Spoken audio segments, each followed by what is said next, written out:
샬롬, 오늘도 주님의 은혜와 평강이 여러분과 함께하기를 축원합니다. 오늘도 주님과 동행하시고 말씀을 깊이 묵상하면서 말씀을 실천하며 순종하며 살아가는 복된 하루가 되시기를 주님의 이름으로 간절히 축원합니다. 오늘 아침 하나님께서 우리에게 허락해 주신 말씀은 누가복음 11장 1절에서 13절 말씀입니다. 예수께서 어떤 곳에서 기도하고 계셨는데 기도를 마치셨을 때에 그의 제자들 가운데 한 사람이 그에게 말하였다. 주님, 요한이 자기 제자들에게 기도하는 것을 가르쳐 준 것과 같이 우리에게도 그것을 가르쳐 주십시오. 예수께서 그들에게 말씀하셨다. 너희는 기도할 때 이렇게 말하여라. 아버지, 그 이름을 거룩하게 하여 주시고 그 나라를 오게 하여 주십시오. 날마다 우리에게 필요한 양식을 내려주십시오. 우리의 죄를 용서해 주십시오. 우리에게 빚진 모든 사람을 우리가 용서합니다. 우리를 시험에 들지 않게 하여 주십시오. 예수께서 그들에게 말씀하셨다. 너희 가운데 누구에게 친구가 있다고 하자. 그가 밤중에 그 친구에게 찾아가서 그에게 말하기를 여보게 내게 빵 3개를 구워주게. 내 친구가 여행 중에 내게 왔는데 그에게 내놓을 것이 없어서 그러네 할 때에 그 사람이 안에서 대답하기를 나를 괴롭히지 말게. 문은 이미 닫혔고 아이들과 나는 잠자리에 누웠네. 내가 지금 일어나서 자네의 청을 들어줄 수 없네 하겠느냐. 내가 너희에게 말한다. 그 사람의 친구라는 이유로는 그가 일어나서 청을 들어주지 않을지라도 그가 졸라대는 것 때문에는 일어나서 필요한 만큼 줄 것이다. 내가 너희에게 말한다. 구하여라. 그리하면 너희에게 주실 것이다. 찾아라. 그리하면 찾을 것이다. 문을 두드려라. 그리하면 너희에게 열어주실 것이다. 구하는 사람마다 받을 것이요 찾는 사람마다 찾을 것이요 문을 두드리는 사람에게 열어주실 것이다.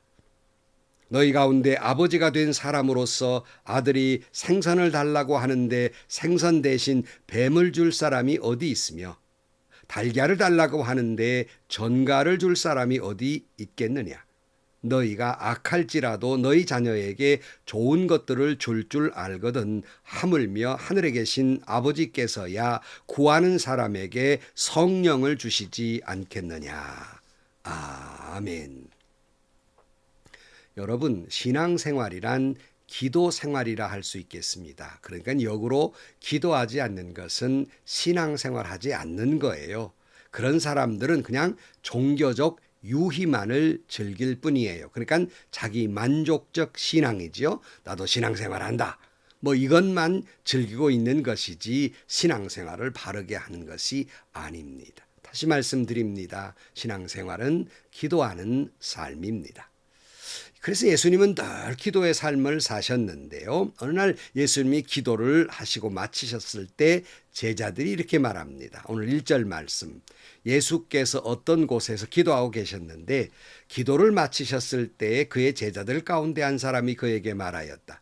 주님, 요한이 자기 제자들에게 기도하는 것을 가르쳐 준 것과 같이 우리에게도 그것을 가르쳐 주십시오. 그랬어요. 여러분 여기 잘 보면요. 기도하는 방법을 가르쳐 달라 이렇게 한 것이 아니라 기도를 가르쳐 달라 이렇게 말하고 있어요. 엄연히 다른 거지요. 당시의 유대인들은 하루에 몇 번씩 기도하는 관습을 가지고 있었습니다. 더군다나 외식하는 기도가 만연되어서 뭐 금식 기도한다고 온갖 태를 다 내고 마치 어느 교회 보니까 그래요. 어느 아무개 목사 금식 기도 중 그리고 프랑카드 크는 그런 내 교회도 보았습니다마는 가끔 식기도 한 척 하면서 야단이고요. 또 기도 시간만 되면 골방에 있다가도 길거리에 나와가지고 거적을 딸고 나 기도한다 하고 그런 기도를 했단 말이에요. 게다가 중환부원 하는 기도를 했습니다. 그래서 늘 여러분 우리 늘 그 주기도문 할 때도 그래요. 막 숨도 안 쉬고 막 내리 빨리 해 제껴버리는데 한 호흡에 다 하는 사람도 있어요. 근데 여러분 그 주기도문을 그렇게 후다닥 해치우는 게 아니올시다. 끝내는 마침표 얼른 찍고 나가는 그런 기도가 아니에요. 한마디 한마디 곱씹어 가면서 의미를 생각하고 기도해야 하지요. 근데 당시에 유대인들은 그런 기도를 했단 말이에요. 그러니까 대단히 습관적이고 의무적이고 뭐 이런 기도를 한 거예요. 자, 그런데 제자들이 가만히 예수님의 기도를 들어보니까 그런 기도를 하지 않는단 말이에요. 뭔가 다르단 말이죠. 당시에 바리새파, 사두개파, 요한이 소속됐던 에세네파 등등은 다 그 파별로 자기들의 그 일정한 기도문이 있었어요. 뭐 긴 것도 있고 짧은 것도 있지만은 그런데 이 사람들이 늘 그 기도문 가지고 중얼대는데 예수님의 기도를 들어보니까 그런 기도를 하지 않는단 말이에요. 그러니 요한도 그런 기도문을 딱 해가 제자들이 가르쳐주고 제자들이 늘 중얼거리며 다니는데 예수님 제자들도 이런 기도문이 필요했던 거예요. 그러니까 당시에 각 종교들의 단체마다 자기들의 신앙을 고백하면서 기도문을 만들어서 다 그 기도문을 외고 다녔어요. 그러니까 우리에게도 그 기도문 좀 가르쳐달라 이런 얘기입니다. 그래서 예수님이 이때 가르쳐준 그 기도, 주의 기도죠. 주기도문. 이것은 바로 앞으로 미래의 신앙 고백이어야 될 것이고 새롭게 생성될 교회 공동체의 기도 고백이라 할 수 있겠습니다. 그래서 예수님이 기도를 가르쳐 주시죠. 2절 이하에 보면 예수께서 그들에게 말씀하셨다. 너희는 기도할 때 이렇게 말하여라. 아버지, 그 이름을 거룩하게 하여 주시고 그 나라를 오게 하여 주십시오. 날마다 우리에게 필요한 양식을 내려주십시오. 우리의 죄를 용서해 주십시오. 우리에게 빚진 모든 사람을 우리가 용서합니다. 우리를 시험에 들지 않게 하여 주십시오. 이렇게 기도문을 작성하게 됩니다. 여러분, 기도하라는 것은 이 말대로 기도하라 그런 말이 아니고 이 순서와 이 질서대로 이런 핵심적 가치를 두고 내용을 담아서 기도해야 한다 그런 말씀입니다. 이 주기도문은 여러분 아시는 대로 마태복음 판이 있고 여기 오늘 보면 누가복음 판이 있는데 오늘 우리 기도문은 이 두 개를 잘 믹싱해서 이제 기도문을 만든 것이죠. 사실 이 기도문 한 구절 한 구절이 대단히 중요한 의미를 가지고 있지만 오늘은 그걸 다 살펴볼 수가 없고요. 중요한 거 두 가지만 말씀을 드리면요. 여기 예수님이 가르쳐준 기도 가운데 시작이 뭡니까? 아버지예요. 아버지로 시작해요. 성도 여러분, 이어령 씨가 말한 대로 하나님을 아버지라고 부를 수 있다는 것이 얼마나 놀라운 축복인가. 물론 기도할 때도 아버지라고 부르지만 내가 죽어갈 때 아버지 내 영혼을 부탁하나이다라고 부를 수 있는 아버지가 계시다는 것이 얼마나 놀라운 축복인가. 여러분, 얼마나 놀라운 축복이에요. 아버지 되신다. 이 뒤에 다시 나옵니다마는 그런데 여기서 또 한 가지는 우리 모두가 아버지라고 부른다는 것은 이 아버지라고 기도하는 모든 사람들과 나와 어떤 관계란 말입니까? 하나아버지를 섬기는 형제요 자매라는 의미를 가지고 있습니다. 그러니까 형제와 자매를 사랑하지 않고는 하나님을 아버지라고 부를 수 없으며 그렇게 기도할 자격이 없는 겁니다. 자, 이 아버지라는 것.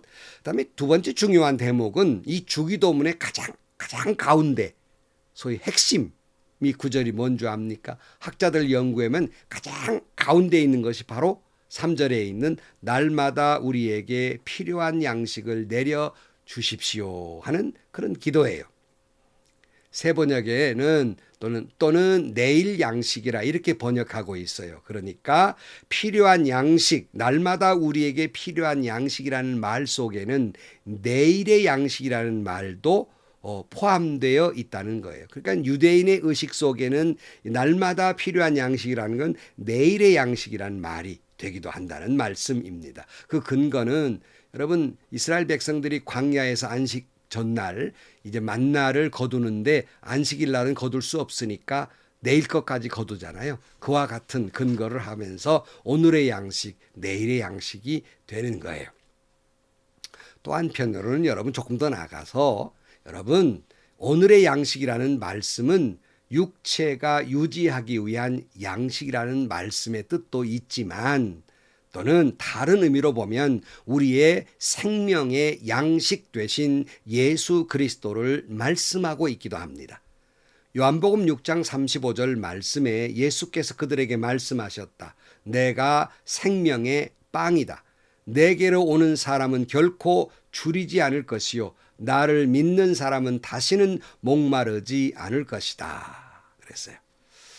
그런 의미로 주기도문을 다시 생각해 보면 날마다 우리에게 필요할 양식을 내려주시고, 이 말을 다시 번역하면 날마다 매 순간마다 우리에게 필요한 주님을 내려주옵소서라고 이렇게 기도할 수 있는 거예요.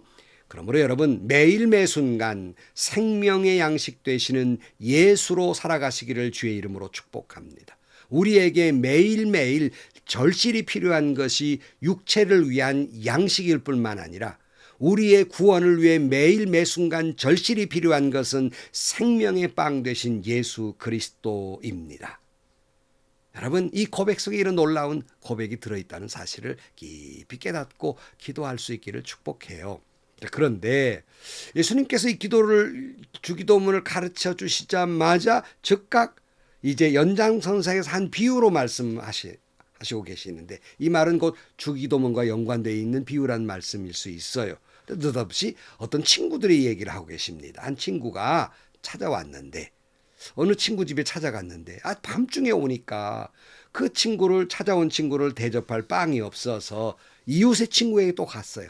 그래서 빵을 좀 달라 요구를 했는데 어찌 주지 않겠느냐 하는 거예요. 오늘 8절에 보면 내가 너에게 말한다. 그 사람이 친구라는 이유로는 그가 일어나서 청을 들어주지 않을지라도 그가 졸라되는 것 때문에는 일어나서 필요한 만큼 줄 것이다. 내가 너에게 말한다. 구하여라 그리하면 너희에게 주실 것이다. 찾아라 그리하면 찾을 것이다. 문을 두드리라 그리하면 너희에게 열어줄 것이다. 구하는 사람마다 받을 것이요 찾는 사람마다 찾을 것이요 문을 두드리는 사람에게 열어주실 것이다. 그랬어요. 여러분, 주님이 강조하시는 게 뭐지요? 구하라, 찾으라, 두드리라. 구하면 받을 것이요 찾으면 찾을 것이요 두드리면 열어줄 것이다. 이렇게 말씀하고 계시죠. 여러분, 빵을 달라고 졸라대는 친구에게 빵을 줄 수밖에 없다. 여기 졸라댄다는 말, 여러분, 이 말에는 다른 언어적인 뜻을 보면 뻔뻔하게 달라는 거예요. 졸라댄다. 뻔뻔하게 구하라는 겁니다. 유대인에게는 나그네 대접법이 있어서 어떤 나그네가 그 마을에 왔는데 그를 대접하지 않으면 그 마을의 수치로 생각을 했어요. 그러니까 어떤 사람이 찾아왔으니까 마을의 수치가 되지 않으려면, 내가 빵이 없으면 이웃에게 당당하게 우리 마을이 수치당하지 않으려면 빵 내놔라 할 수 있다는 것입니다. 이 말의 본의는 뭘까요? 바로 그것은 하나님께 그렇게 구하라는 거예요. 뻔뻔스럽게 졸라대라, 그런 말이기도 합니다. 왜요? 주기도문의 시작이 뭐지요? 아버지예요. 여러분, 아버지 되신 여러분, 어린 자식들이 아버지에게 뭘 달라고 할 때 어떤 때는 어떤 기분이 들어요? 뭐 맡겨놨냐? 뭐 맡겨놓은 사람처럼 아주 너무 당당하게 달라고 그럽니다. 그게 부모 자식 간이잖아요. 너희는 이렇게 기도하라. 아버지라고 불러라. 이 말의 뜻은 당당하게 구하라. 뻔뻔스럽게 구하라. 이렇게 말씀하고 있습니다. 왜요? 아버지니까요. 우리 아버지라고 그렇게 부르는 거니까요. 기도는 그렇게 하는 것이다. 기도는 당당하고 뻔뻔하게. 물론 우리는 한편 생각합니다. 내가 이걸 하나님께 구할 자격이 있나? 무슨 면목으로 하나님께 내가 이걸 구하나? 저도 역시 그런 생각이 들 때가 많아요. 하지만 주님은 말씀하십니다. 당당하게 구하라. 너희 아버지께 구하는 것처럼 달라고 해라. 그렇게 말씀하고 있습니다. 특별히 이때 구할 때 친구가 뭘 위해 구했어요? 다른 사람을 구제하기 위해서였어요. 그게 얼마나 당당합니까? 잠언 19장 17절 말씀에 가난한 사람에게 은혜를 베푸는 것은 주님께 꾸어드리는 것이니 주님께서 그 선행을 넉넉하게 갚아주신다 그랬어요. 가난한 사람을 돕기 위해서 아주 달라고 하는 건 하나님께 꾸어드리는 거다는 거예요. 그니 얼마나 당당해요. 하나님께 꾸어주는 건데. 그런 거예요. 당당하게 구하라. 여러분, 오늘 또 우리는 참 자격 없지요. 무슨 그런 믿음이 있습니까? 헌신을 했습니까? 뭐 굉장히 대단한 일을 하게 했습니까? 하지만 주님 말씀하십니다. 당당하게 구하라. 뻔뻔하게 구하라. 찾으라. 두드리라. 그러면 하나님이 넉넉하게 갚아 주실 것이다 말씀합니다. 그러면 11절 말씀 뭐라고 말씀해요? 너희 가운데 아버지가 된 사람으로서 아들이 생선을 달라고 하는데 생선 대신에 뱀을 줄 사람이 어디 있으며 달걀을 달라고 하는데 전갈을 줄 사람이 어디 있겠느냐. 너희가 악할지라도 너희 자녀에게 좋은 것들을 줄 알거든 하물며 하늘에 계신 아버지께야 구하는 사람에게 성령을 주시지 않겠느냐. 여기 계속 아버지란 말이 계속 반복되고 있죠. 여러분, 하나님께 구할 때에 하나님은 더 좋은 것으로 주실 것이라는 거예요. 부모가 생선을 달라고 하는데 전갈을 둘 사람이나 엉뚱한 거 줄 사람은 없지 않느냐 하는 거예요. 여러분, 부모가 늘 자식에게 좋은 것을 주고 싶은 것처럼 나의 아버지께 내가 구하는 것보다 하나님은 언제나 더 좋은 것으로 주실 것을 믿고 구하시기를, 그리고 당당하고 정말 뻔뻔스럽게 구하시기를 주의 이름으로 축원합니다. 그런데 준다고 그러면서 갑자기 무슨 말씀을 하냐면 하늘에 계신 아버지께서야 구하는 사람에게 성령을 주시지 않겠느냐? 갑자기 뭐 뜬금없이 성령의 말씀을 하고 있어요. 지금 일용할 양식을 구하고 좋은 것을 구하고 응답하신다 그랬는데 갑자기 성령님을 주시겠다고 말씀합니다. 말씀의 의미가 뭘까요? 우리가 구하는 것들의 가장 좋은 것, 부귀와 명예와 권세와 이것보다 더 좋은 것, 그것이 바로 성령님이시라는 거예요. 성령님 안에, 다시 말하면 성령님 안에 그 모든 좋은 것들이 다 들어있다는 거예요. 모든 것의 최상의 것, 여러분이 구하는 하나님께 뭘 구하든, 병고침을 구하든 부를 구하든 권력을 구하든 그거보다 더 좋은 것, 최고로 좋은 것, 성령님이시라는 말씀입니다. 이것이 예수님이 가르쳐 주신 기도의 핵심입니다. 다시 말씀드립니다. 우리는 아버지께 정말 뻔뻔하게 구하십시다. 생명의 양식, 매일 양식이 되신 예수 그리스도를 구하십시다.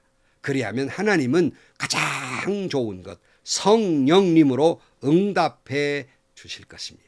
오늘 또 매일 매순간 나의 생명 되신 예수 그리스도를 하나님께 구하고 주님이 주시는 하나님이 가장 좋은 것, 성령으로 충만한 삶을 사는 여러분들이 되시기를 주님의 이름으로 간절히 축원합니다. 기도하시겠습니다. 하나님, 오늘 우리가 구하는 최고로 좋은 것, 부귀요, 명예요, 세상 것을 구하고 있습니다. 그것도 하나님이 주실 줄로 믿습니다. 그러나 가장 좋은 것으로 주실 것인데 그것이 바로 예수 그리스도이시며 성령님이시라고 가르쳐 주셨습니다. 오늘 또 주님, 우리가 구할 때 가장 좋은 매일의 양식, 생명의 떡인 예수 그리스도를 허락해 주시고 우리 안에 성령으로 충만케 하여 주옵소서. 예수님의 이름으로 기도하옵나이다. 아멘. 제가 사실은 청년 때 일이었어요. 저희 아버님께서 이 워크맨, 소니 워크맨 처음 나올 때 가지고 계시더라고요. 그래서 아버지 저 주세요. 그리고 응, 가져가라 하고 힘없이 주시는 거예요. 돌아오면서 제가 그랬습니다. 참 아버지 이상하다. 이 귀한 걸 나한테 왜 이렇게 쉽게 주시나? 그래서 제가 아버지가 되다 보니까 뻔뻔스럽게 그걸 구한 것도 주고 싶어요. 아니 좀 달라고 해보면 좋겠다. 내가 주고 싶은데 그런 마음이 들어요. 바로 하나님이 바로 그 아버지이십니다. 아버지께 구하십시오. 특별히 구할 것은 생명의 양식 되신 예수 그리스도를 구하십시오. 그러면 예수 그리스도 안에 충만할 뿐만 아니라 성령님으로 응답해 주실 것입니다. 오늘도 행복하시고요. 좋은 일이 가득한 하루가 되시기를 주님의 이름으로 간절히 축원합니다.